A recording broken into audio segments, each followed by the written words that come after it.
আসসালামু আলাইকুম। এই গরমে গরম ভাতের সাথে যদি থাকে জিভে পানি আনা ছোট মাছের চচ্চড়ি, তবে তো আর কিছুই লাগে না। আজ আমি তুলিস হোমমেড ক্যাফে এর পক্ষ থেকে আপনাদের তৈরি করে দেখাবো একদম দেশি স্বাদের পাঁচমিশালি মাছের চচ্চড়ি। এই রান্নায় কোনো কৃত্রিম মশলা নেই, আছে শুধু হাতের জাদু আর ঘরোয়া রান্নার খাঁটি স্বাদ।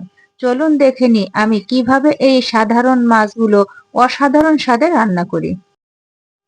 এখানে আমি ৫-৬ প্রকার মাছ নিয়েছি। ছোট ছোট বেলে মাছ, তারপরে পুঁটি মাছ, তারপরে বাইন মাছ, শিং মাছ, কই মাছ, বিভিন্ন রকম মাছ। এখানে আমি ৪-৫টা পেঁয়াজ একটু আধা ভাঙ্গা করে নিয়েছি এবং ১০-১২টার মতো কাঁচা পাকা মরিচ। কাঁচা পাকা মরিচটা দিলে কি হয়, কালারটা সুন্দর আসে শুধু কাঁচা মরিচের থেকে কাঁচা পাকা মরিচটা দিলে।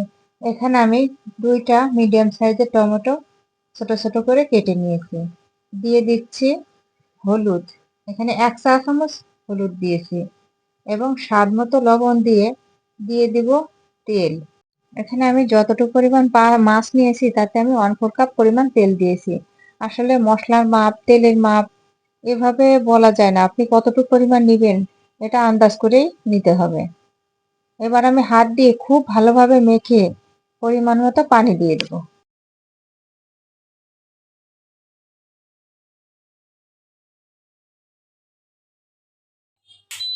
এবার আমি চুলাটাকে ধরিয়ে দেব। এতক্ষণ কিন্তু চুলাটা জ্বালাইনি আমি।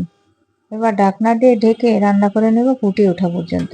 এবার আমি ঢাকনাটা তুলে একটু নাড়া দিয়ে নেব, কারণ এরপরে আর নাড়া দেওয়া যাবে না।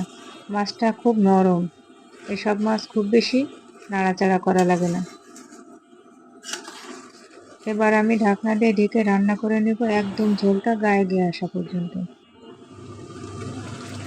এবার আমি প্যানটাকে ধরে একটু দুলিয়ে দেব, তলানিতে ধরে না যায়। দেখুন আমার ঝোলটাও অনেকটা কমে এসেছে। এ পর্যায়ে আমি দিয়ে দেব ধনেপাতা। ধনেপাতা দিয়ে একটু মিশিয়ে দেব, তবে বেশি নাড়াচাড়া করা যাবে না। এবার আমি চুলাটা অফ করে ঢাকনা দিয়ে ঢেকে ৫ মিনিট চুলার উপর রেস্টে রেখে দেব। দেখলেন তো কত অল্প সময় তৈরি হয়ে গেল এই লোভনীয় ছোট মাছের চচ্চড়ি। গরম ভাতের সাথে এই মাছের স্বাদ একবার নিলে আপনি অন্য সব রান্নার কথা ভুলে যাবেন। এই যে দেখুন মাছগুলো কিন্তু একদম ভেঙে যায়নি, আবার মশলাগুলোও খুব সুন্দরভাবে মিশে গেছে। ভিডিওটি ভালো লাগলে লাইক দেবেন এবং আপনার প্রিয়জনদের শেয়ার করতে ভুলবেন না। মায়ের হাতের এমন আরো জাদুকরি রেসিপি পেতে আমাদের চ্যানেলটি সাবস্ক্রাইব করে পাশে থাকুন। সবাই ভালো থাকবেন। আল্লাহ হাফেজ।